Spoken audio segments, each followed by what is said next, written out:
Hello, lovely people. Welcome to my Dewithon reading wrap up. Dooby dooby dooby dooby dooby dooby dooby dooby dooby doo. Dooby dooby dooby dooby dooby dooby dooby dooby Sophie vlogs. Every March I take part in Dewithon, which is a readathon that is based around reading Welsh books. They can be books by Welsh authors, books published by Welsh publishing houses, books that just tangentially relate to Wales somehow. It's one of my favourite benchmarks of the year. I've had another great time being involved with it. So I thought I would just chat you through everything that I managed to fit into the month of March. I'll start off with a really small book that marks a real watershed in my reading. This is a Snwpi book that's been translated into Welsh. I haven't actively been learning Welsh for a few years. I'm actually learning German at the moment, and I'm also not very good at that either. Not very good at languages. I find them really interesting. But I did manage to read this with my rudimentary Welsh knowledge. I'm not saying I knew every word, but I made it work and I got a dictionary out and I actually really enjoyed it. It literally is just little Snwpi comics that have been translated. I think the act of puzzling out and doing the translation as I was reading it made me find it funnier because I really sat with the words and the pictures and the meaning and everything. So this I just wanted to mention in that it's the first time I've done Dewithon and I've actually read something in Welsh. So I have the reading skills of a child. But yeah, this was really cute. These Welsh Snwpis are quite rare actually, and there is another one, and I do really want to get my hands on it at some point. I thought I would kick off with these three because I realised that I actually got all three of these when I was in Aberystwyth in October, which is when I got engaged. And I thought maybe I'd talk about them all together. I'll start with A Little Gay History of Wales by Daryl Leeworthy. I bought this in Aberystwyth, which is a queer bookshop in Aberystwyth. I'll link it down below in case you want to support them. I have read quite a lot of queer non-fiction books. I have behind me Forbidden Lives by Norena Shopland, which is also a LGBT history of Wales. What I enjoyed about this one that made it slightly distinct from that, I wasn't sure how much overlap there was going to be. This it says on the back that it's from the Middle Ages to the present day, and it absolutely does touch on the Middle Ages onwards.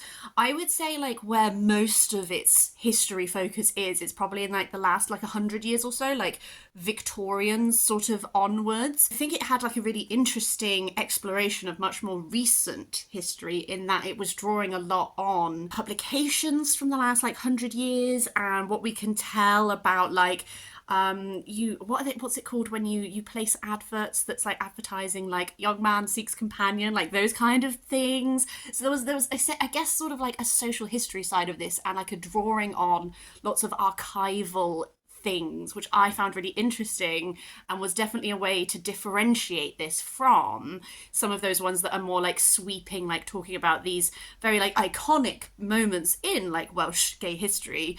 But this one I think was an interesting perspective. Called A Little Gay History of Wales, it definitely does focus mainly on gay male experience. But yeah, I enjoyed it. This is a good addition to any queer non-fiction bookshelf, I feel. Tipping the Velvet by Sarah Waters, I picked up in a charity shop in Aberystwyth. This is my, I want to say, fourth Sarah Waters. It was her debut. I had already watched the mini-series of this, so I had a little bit of a sense of what to expect. We're following Nan King, who starts off as an oyster girl. She meets this performer called Kitty, who it's set in Victorian era, and so Kitty is a woman who dresses as a man and performs on stage, and they go to London together, and then lots of things ensue. This is very much a book of sort of three distinct parts, in that it is literally split into three distinct parts, and the tone and feel of each of those parts is quite different to each other, and then it sort of all culminates in the end with all these parts being drawn together. I enjoyed this. I don't think it's my favourite Sarah Waters. I still think that I prefer her novels that have more of a gothic, more of some twists, maybe a mystery element, maybe a who can you trust element. That's the Sarah Waters that I love. I did really enjoy this. She writes in a way that is, she's not a short book writer, is she? I really like being immersed in like her sense of place. This has so much to it that really fleshes out that sense of Victorian era with the types of language that people are using, like the speech, these descriptions of place and people, and even like fashion and that kind of thing. Like I feel very rooted in time when I read Sarah Waters, and I really like that.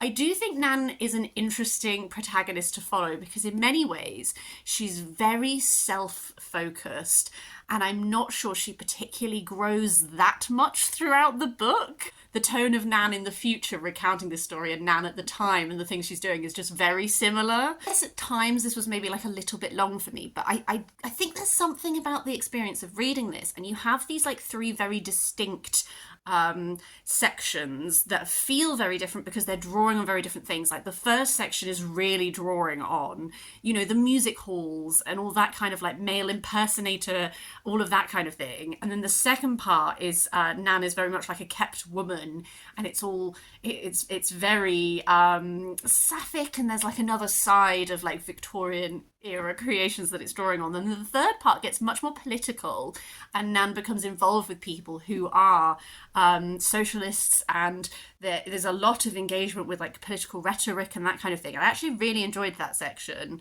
but they're very distinct, and so it feels long, but there's also an element of when people pop up and recur again, it's almost like meeting an old friend, because you're like, oh wow, I haven't like come across you since like ages ago in this book. So I did enjoy that thing. What I found actually really interesting is this is the 20th anniversary edition, and at the end there's like an afterword that is from Sarah Waters, and she essentially writes about how she looks back on this and like these are the things that she can critique about this book, and she probably would have done it differently if she was writing it now, but like that's the whole point of being a debut, is that like this is your first book and you're just, you know, getting something published and everything. And I really liked that all of the critiques that she was saying were things that I had felt about the book, but like the fact that she's self-aware enough about it, I was like, yeah, this is why I do really like your later writing, because these things that you're like pointing out, like clearly you have more awareness of when you're writing now. So I found that really interesting. I also got from Iswith Books, this is Dispersals on Plants, Borders and Belonging by Jessica J. Lee. I bought this to celebrate getting engaged because I love Jessica J. Lee. This is her third book of hers that I've read, and I knew I was going to love it, and I knew it was going to be a book that I would like want to keep, so I bought it as like a little celebration. I chose to read this for Dewithon because Jessica J. Lee mentions really early on that her dad is Welsh, and I was like, oh, what a lovely connection. This is a book of nature writing. It's a series of essays. Some of the essays originated as pieces written for a publication, and they've sort of been drawn together into this collection. And the thread that runs throughout is this idea of plants, borders and belonging. When we talk about like native plants and invasive plants, like examining that through lots of different lenses. That can be like literally like looking at specific plants and what happens when they're introduced to ecosystems. You go about like dealing with invasive plants, like looking at the language we use when we talk about plants. One essay that I really enjoyed was all about cherry trees and how cherry blossoms have historically been used as these like gifted plants, like Japan gifted to America like these cherry blossoms at one point and everything, and looking at this role of the cherry blossom as almost like how important it is in Japanese society, into the societies it has been planted into, but then also like the challenges such as like climate change means that cherry blossom season is completely different than it used to be, and we have all these records because cherry blossom festivals have been going on for so many years. We have these records that mean we can trace how climate change is affecting cherry blossom season, and we can also date things by that. It was really fascinating. That was like one of my favourite chapters. I always love how Jessica J. Lee writes. It's very reflective. And she does weave in alongside, like, talking about nature. There is a lot that is focusing on, like, linguistics. Sometimes food gets brought in. There's a whole essay on tea that was also really interesting. I always love her work. This is definitely one of those collections where I can see that these pieces did not necessarily originate with the idea of creating like a cohesive book, but I think that is what that's what I find fun about essay collections sometimes, is that there can be like this loose thread, but each one can take quite a different tack. I really enjoyed it. I think it's great. A very short book that I read was The Life of Rebecca Jones by Angharad Price.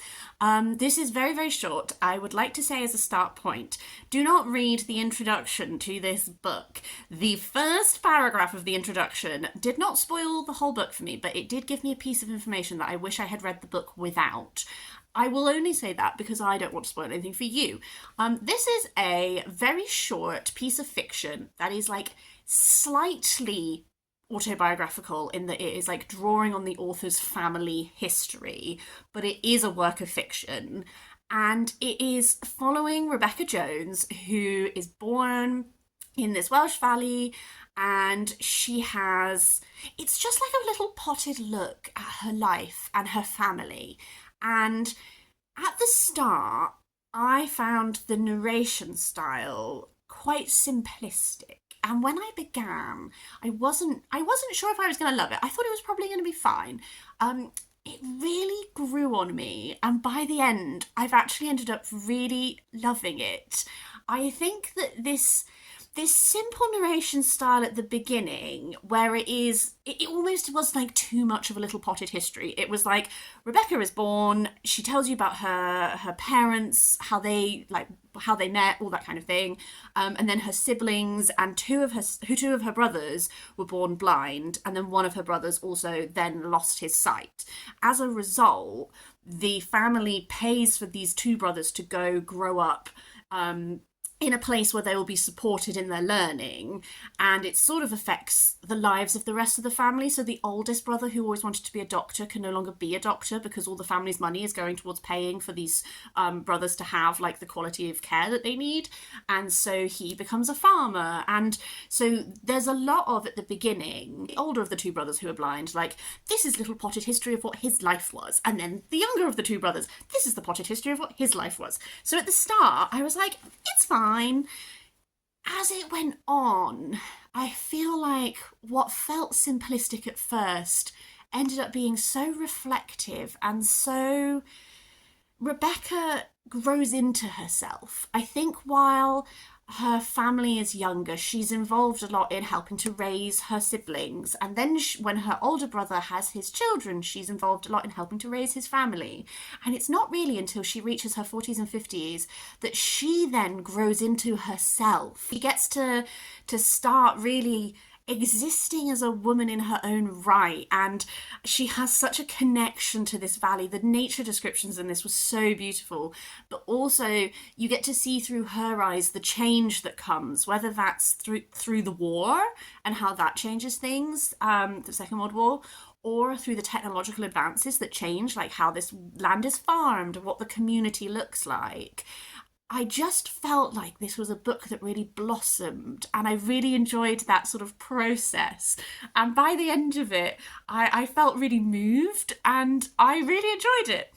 My partner's mum has a connection to this book, and he texted her to ask like how, because he couldn't remember, and she sent me a page reference. She went to school with one of the relatives of Angharad Price, and she sent the page number reference at which this woman is born, like in text. It was like page blah blah blah, and I just loved that. I thought that was such a fun way of responding to like how do you know this book again.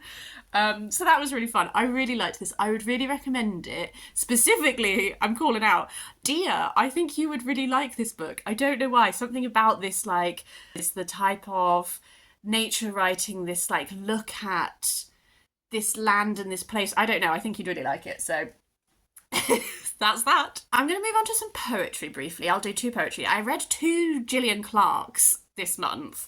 The first one I read was the Gododdin, Lament for the Fallen. This is Gillian Clarke's version of a Gododdin, which I have read previously.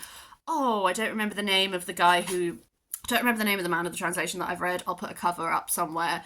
That translation I loved, but it is a very... I guess a very factual translation.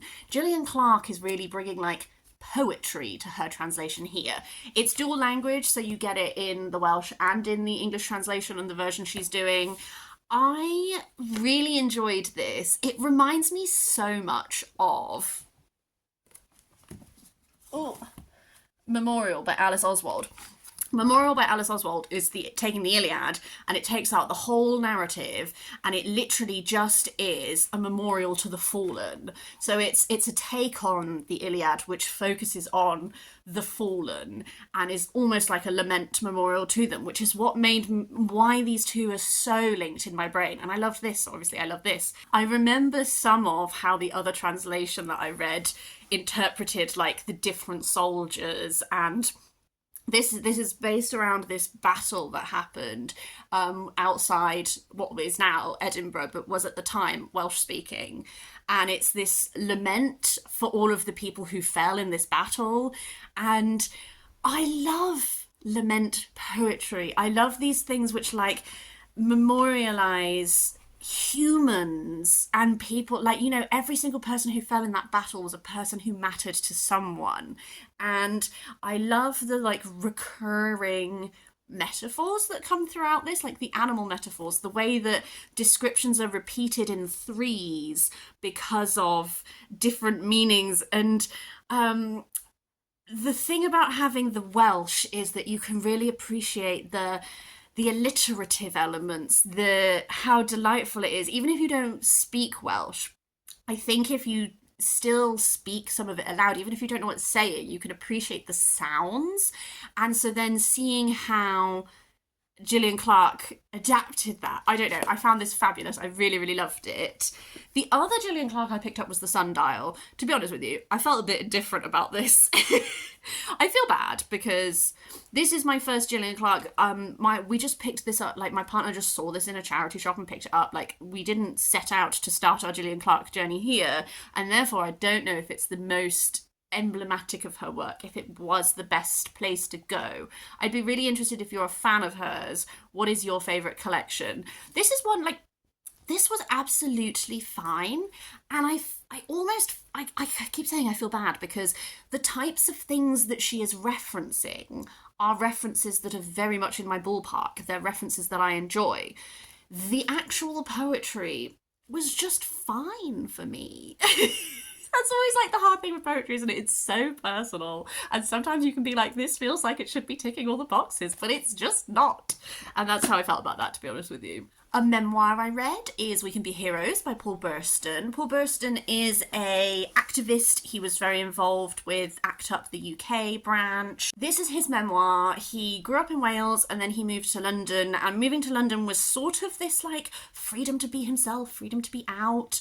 But actually he moved during the AIDS crisis. And so this is a very moving account of his experiences of those times, all the people he lost, but then also like how much that affected him, like the wounds that you carry and how that then affects like your whole life. Like he is a person who, I would give some trigger warnings with this, not just with the subject matter of the AIDS crisis. He's definitely someone who struggled with addiction to like alcohol and then drugs and that kind of thing. So one thing I really respect about this, I guess, is he is so open about that journey. Like as you are reading this non-fiction, before he like tackles it, you see how frequently he mentions getting into bad situations because he's drunk too much or he's taken too many drugs, and like he's so open about that then when he eventually gets to the point where he's like acknowledging that like there's a problem there, you're like, I can see that, my friend.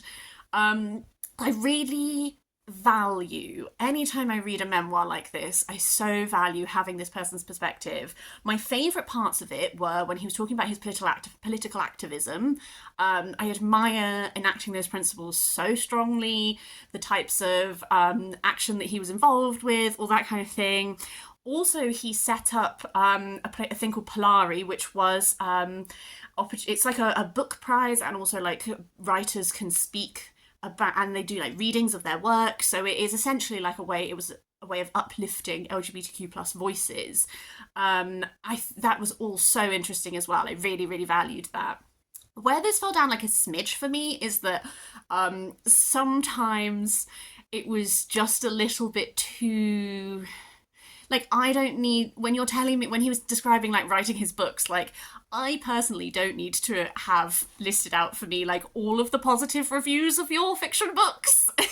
You know, where it's just like, all right, I get it. Like, you were reviewed well. Sound why he's proud of these things. You know, when things just get a little like self-promo-y at the edges, and then like a little bit like, and then I met this famous person and they really liked me. You know, like it's not a thing that I think takes away from the value of the book. It's just, I definitely like after a while I was like, all right, babe, I get it. A stalwart who I read every Dewithon is Jasper Fforde. Jasper Fforde is English but lives in Wales and has very much adopted Wales as his home and writes it into all of his books, which I love. Something Rotten is, I think, the 4th book in the Thursday Next series. I'm really loose. You know, you get a certain way into a series and you're like, I don't remember how many books I've read, but I'm loving it. It's so hard to describe the Thursday Next series for you. The first book, The Air Affair, is following Thursday, who can essentially, she works in a literatech division, so it's this world that is very influenced by everyone's love of books, so there are literary crimes. And she is involved in solving them, and someone is threatening to change the ending of Jane Eyre forever, and she has to stop that. By this point, there are so many threads going.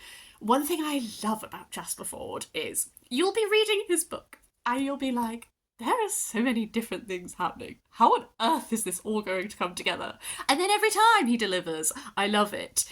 This has a really strong thread running throughout of politician who is trying to become in charge of England using rhetoric in a way to manipulate the public. Like, this politician is manufacturing effectively a trade war against Denmark.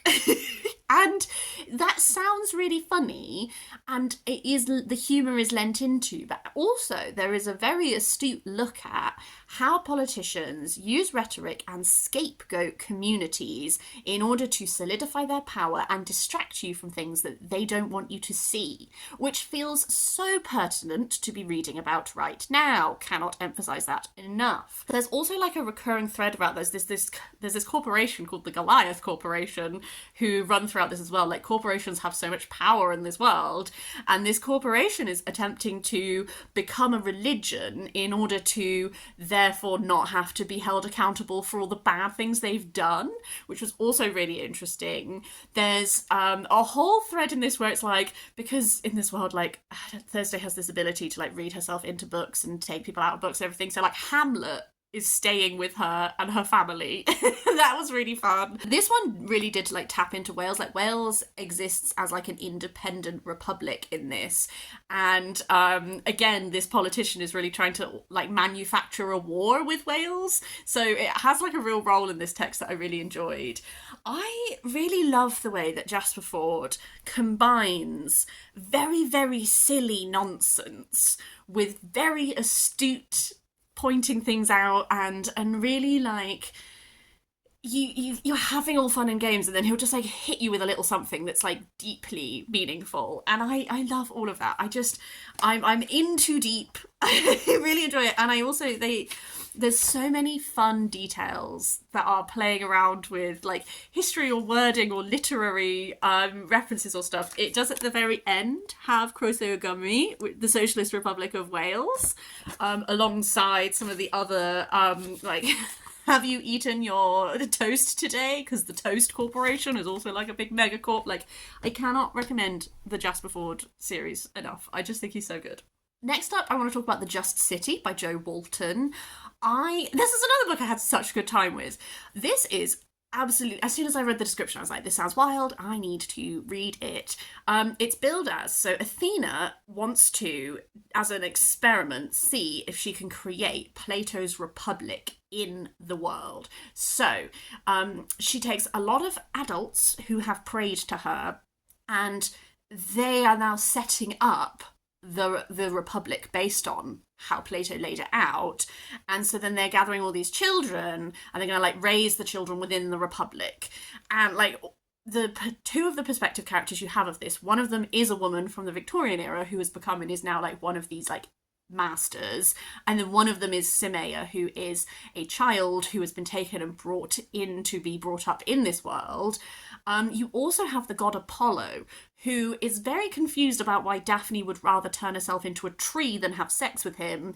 And so he's become human in order to grow in this republic and hopefully like expand his understanding of like things.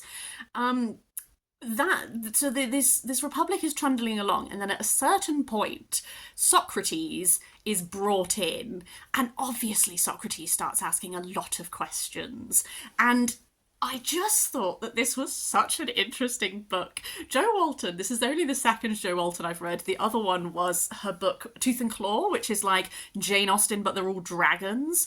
God, I need to read more of her work. She's so cool. This whole book is essentially like a Socratic dialogue, because you can tell very early on, and I don't think that Jo Walton needs to spell it out. I think she shows you quite clearly, without like hammering it explicitly, that this is doomed to failure, because Athena doesn't care about people. She's just interested in if the experiment will work. The masters have all been brought together from different periods in history. A lot of them are men from time periods where they don't really respect women very much. The children have been brought there through slavery and are obviously, like, this whole concept of the Republic is built on eugenics, and this very explicitly is engaging in that.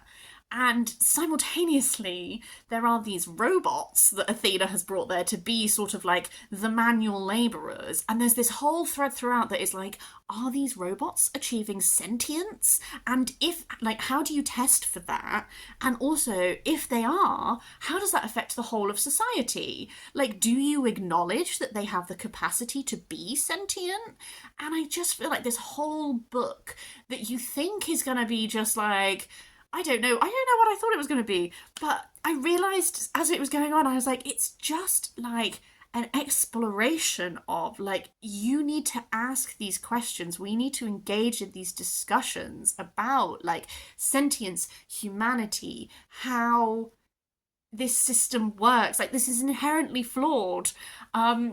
And it's so clear to you, the reader, that it's flawed, and that people, like, I would give some trigger warnings to sexual assault. I don't consider it a spoiler to tell you that you should be mindful of that going in, because I think if you build a society that has people coming from time periods where they didn't really respect women, like, I don't think that's a spoiler, and I do think that it is present enough that you should be mindful of it if that is a trigger for you. I think that this was really effective in the types of discussion points that were happening. It ends. I do want to read the next book. I feel like Jo Walton wants to confound all the expectations of, like, what a novel should be and how a novel should be paced and all that kind of thing. I found it so interesting. In my March Wrap Up Part 2, I actually read Plato's The Trial and Death of Socrates while I was reading this, and I'm going to talk about that in that one, not this one, because reading them together also, I think, really helped me get a lot out of both that, because it gave me some sort of moral context to, like, think about it within, and then also this, because it made me think about how Jo Walton was utilising those dialogues. I don't know. I just think as soon as Socrates entered the narrative, I was like, this is such a fun book for me personally, and also it's going to make me think really deeply, and I just really enjoyed that. 3 more books and then I'm done. Let's go non-fiction, fiction, non-fiction. Tia, The Story of the Welsh Landscape by Carwyn Graves. This is my second Carwyn Graves. They've both been 5 stars. I love this man. This is the story of the Welsh landscape. So it is looking at Wales and the landscape of Wales. This is such a good book. It's looking at, the chapters are split into sort of like types of landscape that you would find in Wales. It is looking back at historically, how did that landscape develop?